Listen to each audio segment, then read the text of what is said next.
Close feet इसको कहते हैं, जो यहाँ लाइनें पड़ जाती हैं, फिर कई दफ़ा यहाँ लाइनें पड़ जाती हैं। जितनी तुम्हारी एक्ट्रेसेस हैं, जितने तुम्हारे एक्टर हैं, इन्होंने 10-10 सेशन करवाए हुए हैं। खुदारा सिर्फ उन लोगों के पास जाएं जो प्रॉपरली क्वालिफाइड हैं। भाई गोरे से क्या लेना है, जितनी स्किन गोरी होगी कैंसर के चांसेस ज़्यादा होते हैं। Skin specialist doctor Atif Kazmi हमारे साथ मौजूद हैं, हम उनसे बात करते हैं। डॉक्टर साहब मुझे ये बताइए, बोटॉक्स और फिलर्स क्या चीज़ है और ये क्यों किया जाता है? देखिए, बोटॉक्स और फिलर जो है ना, ये तो अब हर जगह किया जा रहा है पूरी दुनिया में। जो बोटॉक्स और फिलर्स हैं, इनका सबसे बड़ा क्या फ़ायदा है, जब ये झुर्रियाँ पड़ जाती हैं, रिंकल्स पड़ जाते हैं, अगर हमारी लाफिंग लाइंस, जिनको नेज़ोलेबियल फोल्ड कहते हैं, ये वाली, ये अगर बहुत एग्जेजरेट कर जाएं, बड़ी हो जाएं, तो इनमें भी बोटॉक्स और फिलर्स लगाते हैं।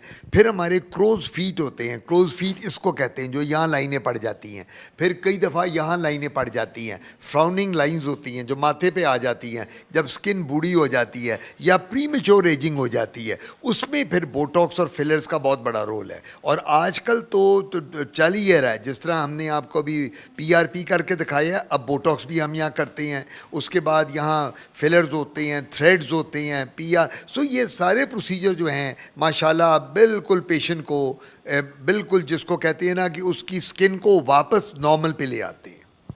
अच्छा डॉक्टर साहब, ये करवाने के बाद फेस कहते हैं प्लास्टिक जैसा हो जाता है, वो नेचुरल वाली हमारी जो लाइंस होती हैं वो सब ख़त्म हो जाती हैं, तो बिल्कुल प्लास्टिक होता है, उसमें कोई एक्सप्रेशन नहीं रहते हमारे फेस पे। ये एक मैं बात तुम्हें बताऊँ ही ना, तुमने बात तो कर ली है। जितनी तुम्हारी एक्ट्रेसेस हैं, जितने तुम्हारे एक्टर हैं, इन्होंने 10-10 सेशन करवाए हुए हैं बोटॉक्स के और फिलर्स की। मैं नाम नहीं लेता, ये मेरे मरीज़ हैं, I can not take the name, ethically wrong. तो इनके तो प्लास्टिक चेहरे नहीं लगते। प्लास्टिक तब लगती हैं अगर आप इनकॉम्पिटेंट डॉक्टर से कराएं, अगर आप क्वैक से कराएं, अताई डॉक्टर। यार ये जो ब्यूटिशियन बैठी हुई हैं, जिनके पास कोई क्वालिफिकेशन नहीं है, और जो हर गली मोहल्ले में एस्थेटिक क्लिनिक खोल के बैठी हुई हैं लड़कियां लड़के, अगर उनसे कराएं तो फिर तो प्लास्टिक ही बनोगे ना, फिर तो प्लास्टिक का लिफाफा ही चेहरा लगेगा ना। अगर आप क्वालिफाइड लोगों से कराओगे तो कभी आपको प्रॉब्लम नहीं आएगी। और ये नहीं होता कि आपने देखो, बोटॉक्स हर 6 से 9 महीने के बाद होता है, PRP महीने के बाद, फिलर्स भी हम 1-1.5 महीने के बाद कर लेती हैं, लेकिन डिपेंड करता है आप किससे करवा रहे हैं। मैं फिर आपको एक बात करूंगा कि खुदारा सिर्फ उन लोगों के पास जाएं जो प्रॉपरली क्वालिफाइड हैं, अनक्वालिफाइड लोगों के पास मत जाएं। अच्छा डॉक्टर साहब, ये जो ग्लूटाथायोन के जो इंजेक्शंस चल रहे हैं, ये लोग, इसके क्या साइड इफ़ेक्ट हैं, और अब ये लगवाना कि इसको मतलब किस तरह से, जो मतलब कुछ लोग मसल्स में लगवा रहे हैं, वेंस में लगवा रहे हैं, तो ये क्या, इसका क्या क्या नुकसान है? ग्लूटाथायोन आपको मैं ये बता दूं, इंजेक्शन जो है FDA से अप्रूव्ड ही नहीं है। FDA ने ग्लूटाथायोन इंजेक्शन अप्रूव ही नहीं किया, और इसकी सबसे बड़ी कॉम्प्लिकेशन रीनल का मतलब किडनी।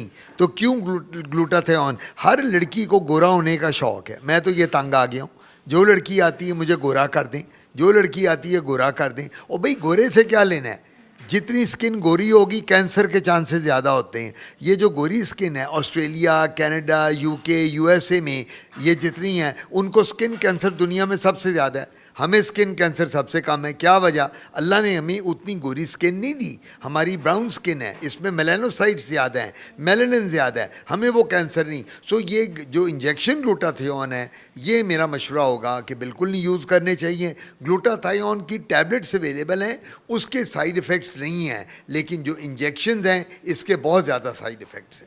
तो डॉक्टर साहब, इसका मतलब है कि हम ग्लूटाथायोन के कैप्सूल्स यूज़ कर सकते हैं, लेकिन इंजेक्शंस जो हैं उनको हम बिल्कुल नहीं लगवा सके। लेकिन आजकल सैलून्स में भी तो लगा रहे हैं, ये इंजेक्शंस लगवा लेती हैं लड़कियां जाके, या वुमेंस जो हैं वो जाके लगवा लेती हैं, तो उनके लिए आप क्या कहेंगे? मैं यही तो बात कर रहा हूँ कि सैलून्स का काम ही नहीं है इंजेक्शन लगाना। अगर कोई इंजेक्शन कल को लगवाना भी है फेयर कम्प्लेक्शन के लिए, तो वो डर्मेटोलॉजिस्ट का, कॉस्मेटोलॉजिस्ट का काम है। वो इंजेक्शन लगाना ब्यूटी सैलून का काम नहीं है। यही तो मैं बता रहा हूँ आपको। तो वो क्यों किया जाए? ये गलत है, ये मेल प्रैक्टिस है, ये अतायत है। सर वो कहती हैं कि हमने स्किन कॉस्मेटिक्स का जो कोर्स किया हुआ है, हमने उनको बिठाया हुआ है, वो लगाती हैं। जो स्किन कॉस्मेटिक का कोर्स करती हैं वो डर्मेटोलॉजिस्ट नहीं होती, वो कॉस्मेटिक सर्जन नहीं होती, वो प्लास्टिक सर्जन। उनको स्किन कॉस्मेटिक वाली बच्चियां, बच्चे जो कोर्सेज कर रहे हैं, उनको तो एनाटमी फिजियोलॉजी स्किन की नहीं आती, उनको तो ये पता ही नहीं है कि स्किन को, आज को एक लड़की स्किन बर्न कर दे किसी की, तो जो कॉस्मेटोलॉजिस्ट नहीं है, जो डर्मेटोलॉजिस्ट नहीं है, जो ब्यूटी सैलून में है, वो अगर बर्न कर दे तो वो किसके पास भेजती है? डर्मेटोलॉजिस्ट के पास। वो ये कभी खुद ट्रीट नहीं कर सकती, वो कहती है जी आई एम सॉरी आपकी स्किन बर्न हो गई लेज़र से, अब आप डर्मेटोलॉजिस्ट के पास जाएं। तो बात सबसे बड़ी ये है कि अब हम लोगों को वही काम करने चाहिए जो हमें काम आते हैं। बिल्कुल, डॉक्टर साहब ने बिल्कुल ठीक कहा कि हमें वही काम करने चाहिए जो हमें आते हैं, और जो जिसके हमने स्टडी नहीं की हुई वो काम हमें नहीं करने चाहिए।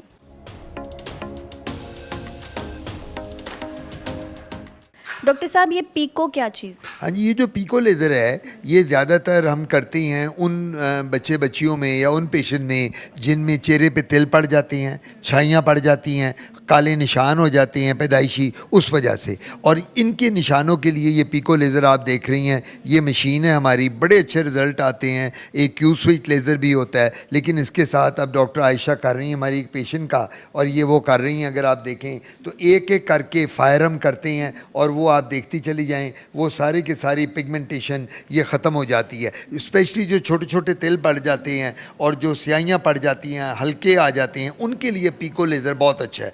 ये भी अब ये मशीन आ गई है, पहले ये अवेलेबल नहीं थी, अब ये हमारे पास अवेलेबल है प्रोसीजर। इसके साथ माशाल्लाह एक्सीलेंट रिज़ल्ट्स आते हैं।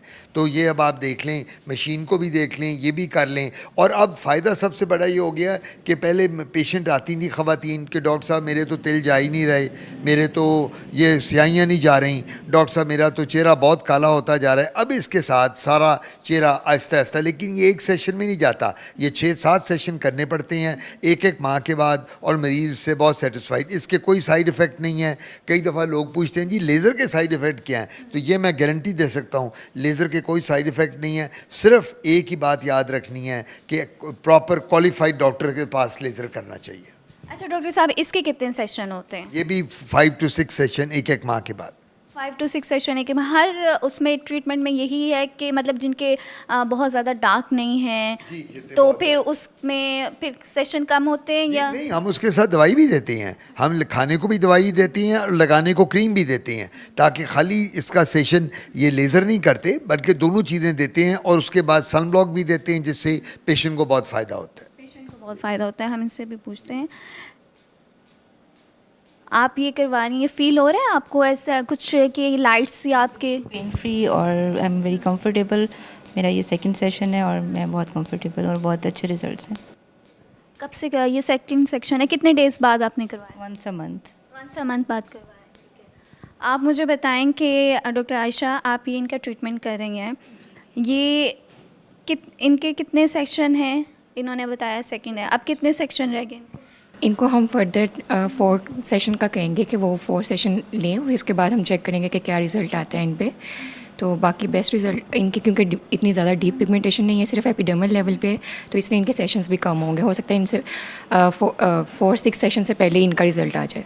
कितने 4 सेक्शन से पहले रिज़ल्ट आ जाए? यानी आप पहला सेक्शन करने के बाद दूसरे सेक्शन में पता चल जाता है कि अब इनके कितने सेशन ज़रूरी हैं? 2 to 3 सेशंस के बाद हमें पता चल जाता है कि फ़र्दर कितने सेशंस रिक्वायर्ड हैं पेशेंट्स को।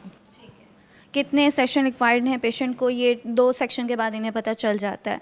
डॉक्टर साहब, जिनके बहुत ज़्यादा डार्क हों, जो बहुत मतलब ज़्यादा काफ़ी सालों से हों, उनके भी ख़त्म हो जाते हैं? जी, उनके नहीं, खाली मैंने आपको बताया ना, पीको लेज़र ख़त्म नहीं करता। लेज़र अपनी जगह है, लेकिन क्रीम्स और मेडिकेशन, ओरल मेडिकेशन और सन ब्लॉक्स वो साथ साथ चलते हैं, तो उससे बहुत फ़र्क पड़ता है। और सबसे बड़ी बात है डाइट। जब हम उनको डाइट कहते हैं प्रॉपर डाइट करो, उसके साथ बहुत फ़र्क पड़ता है।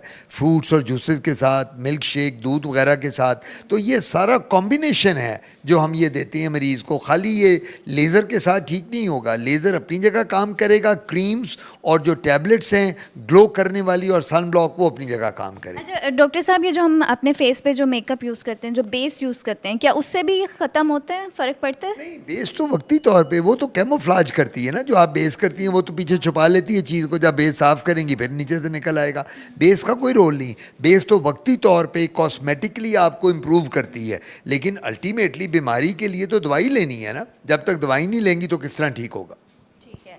जब तक हम दवाई नहीं लेंगे तो ये किस तरह से ठीक होगा? जो लोग ये कहते हैं ना कि हम मेकअप यूज़ करते हैं, बेस यूज़ करते हैं, तो बेस से भी क्योंकि हमारा ठीक हो जाता है, तो डॉक्टर साहब ने जैसे बताया कि बेस से जो है वो ठीक नहीं होता। हाँ, ये है कि छुप ज़रूर जाता है।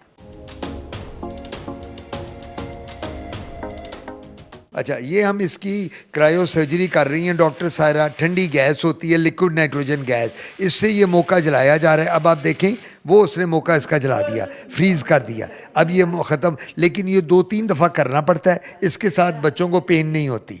अगर ये बार बार करेंगे तो ठीक हो जाएगा। बड़ों में हम कॉटरी करते हैं, बड़ों में हम बर्न कर देते हैं, बच्चों में ये देखो ये कर रही हैं, ये अब आप देखें तो ये इससे ठीक हो जाएगा। डॉक्टर साहब, ये होता कैसे है? वायरस है, ये लगने वाली है। ये बाप को था, वालिद को था, वालिद ने जब मुंह के साथ टच किया, किस किया, हो गया। इसकी वालदा को भी था बच्ची की, उनसे तो मोके और वॉट्स जो होते हैं ये वायरल होते हैं, लगने वाले हैं। तो ये एक से दूसरे को लगते हैं। लेकिन बच्ची को देखो आते, बच्ची रोई नहीं, देखे आपने, वो खेल रही है। क्यों भाई, बहुत अच्छी बच्ची हो, good girl, she is a good girl. ओ, कैसा लग रहा है? बताओ कैसा लगा? ये कैसे हुआ? बताओ ये क्या हुआ?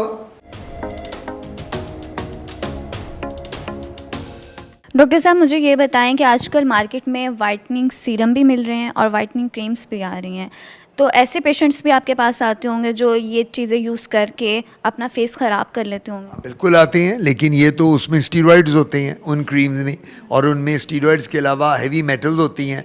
तो उसमें जो हैवी मेटल और स्टीरॉइड्स होते हैं वो क्या करते हैं, वो चेहरे पे बाल आ जाते हैं ख़वातीन के, काला रंग हो जाता है, पिगमेंटेशन आ जाती है। बिल्कुल वाइटनिंग क्रीम नहीं आपने यूज़ करनी। और ये जो स्लोगन है कि काले रंग को गोरा करे और गोरे को चांदवर का, ये बिल्कुल गलत स्लोगन है। सिर्फ डर्माटोलॉजिस्ट के पास आएँ, उसको आके दिखाएं, वही ट्रीट करे तो बेहतर है। मार्केट की क्रीम ना यूज़ करें। ट्रीटमेंट भी दी है, मैंने इनको पूछा है, सारी इनको एलर्जी थी और इनको थोड़ा स्ट्रेस भी है, बच्ची इनकी बीमार रहती है, उसकी वजह से मैंने दवाइयाँ भी इनको बता दी हैं। डॉक्टर आयशा, डॉक्टर सायरा, ये दोनों मेरी डॉक्टर्स हैं, पीजीज हैं, ये दोनों काम करती हैं मेरे पास। और ये माशाल्लाह, ये अब जब मैं कभी ना हूँ, बिज़ी हूँ, तो यही सारा पीछे मेरा ये वार्ड ये चलाती हैं। तो ये मैं इन लोगों को फिर हम ये अब एलर्जी की ट्रीटमेंट दे रहे हैं, दवाइयाँ दे रहे हैं, और इनको फिर हम अब इनके टेस्ट भी कराएँगे। इनका डॉक्टर आयशा, बेटा इनको इन्वेस्टिगेट भी करो, इनको सीबीसी, एलएफटी। अच्छा डॉक्टर साहब, हमने एक टाइम में सुना पानी बहुत ज़्यादा पीना चाहिए, 10-10 गिलास पीना चाहिए, 15-15 गिलास पीना चाहिए। वो सब ने बहुत ज़्यादा पानी पीना शुरू किया। अब सुनने में ये आ रहा है कि पानी बहुत ज़्यादा हो गया बॉडी में, पानी बहुत ज़्यादा हो गया बॉडी में। कितना पानी पीना चाहिए? अंग्रेज़ी में कहते हैं excess of everything is bad. ठीक है ना? मैं अगर आपको कहूँ कि आप एक वक्त खाने पे 6-6 फुलके, 6-6 रोटियां खानी शुरू कर दें तो आप कहेंगी डॉक्टर साहब क्या बात कर रहे हैं, आपने मारना है हमें। पानी हो, जूस हो, फ्रूट हो, दूध हो, दही हो, खाना हो, हमें लिमिट्स में रख के खाना है। पानी का ये तो नहीं करना कि अंदर हमने एक ट्यूबवेल खोल लिया अपने अंदर और पानी पीते जा रहे हैं अंदर ट्यूबवेल, और कुछ नहीं करना। ये मकसद, आपने पानी उतना पीना है जो आपकी डेली रिक्वायरमेंट्स हैं। ये डिपेंड करता है वेदर कैसा है। अब अगर सर्दियाँ हैं तो सर्दियों में वाटर इनटेक कम होता है, वहाँ तो आप कोई 2 लीटर 3 लीटर नहीं पी सकते। गर्मियाँ लाहौर में जब जुलाई अगस्त सितंबर का मंथ आता है तो आपने देखा होगा कि जुलाई अगस्त सितंबर में जब पसीना बहुत होता है, हब्स होता है, मानसून, बंदा स्वेट बहुत करता है, उस स्वेटिंग में 2 से 3 लीटर तक पानी पिया जाता है। लेकिन ये मतलब नहीं करना कि आप 6 जग पी जाएँ पानी के सारा दिन में और आप बाद में पेट आपका फूल जाए और वाटर ओवरलोड हो जाए। ये चीज़ें जो होती हैं ये आपने ख्याल रखना है। क्योंकि एक बात याद रखें, वो लोग जो ब्लड प्रेशर और शुगर का जिनको मर्ज होता है और जिनको किडनीज का प्रॉब्लम है, उन लोगों में कई दफ़ा स्वेलिंग पाँव और हाथ पे आ जाती है जिसको हम एडीमा कहते हैं। तो बहुत ज़्यादा पानी पीने के साथ ये भी ख़तरात होते हैं उन मरीज़ों में। सो पानी उतना पिएं जितनी रिक्वायरमेंट्स है। और मैं ये समझता हूँ कि वेदर के हिसाब से पानी बंदा पीता है, ये नहीं करता कि आज आपकी सर्दियों का दिसंबर जनवरी में बाहर माइनस में टेम्परेचर है तो आप कहें जी मैं तो कोई 10 गिलास पानी पी लूँ, वो पॉसिबल नहीं होता। सो पानी की रिक्वायरमेंट जो होती है, नंबर 1 वेदर के साथ, नंबर 2 एज आपकी जितनी होती है और जो आपकी बॉडी की रिक्वायरमेंट्स होती हैं। बहुत शुक्रिया डॉक्टर साहब आपका हमें इंटरव्यू देने के लिए। और आपने देखा कि डॉक्टर साहब किस तरह से सारे प्रोसीजर करते हैं, और उन्होंने जिस तरह से मना किया है कि सैलून्स में जाके नॉन प्रोफेशनल्स के साथ जो वाइटनिंग इंजेक्शंस हैं या कोई भी आप अपना ट्रीटमेंट करवा रहे हैं वो सब बंद कर दें, वो आपकी अपनी सेहत के लिए जो है वो नुकसानदेह है। इसी के साथ ही मुझे इजाज़त दीजिए। अल्लाह हाफ़िज़।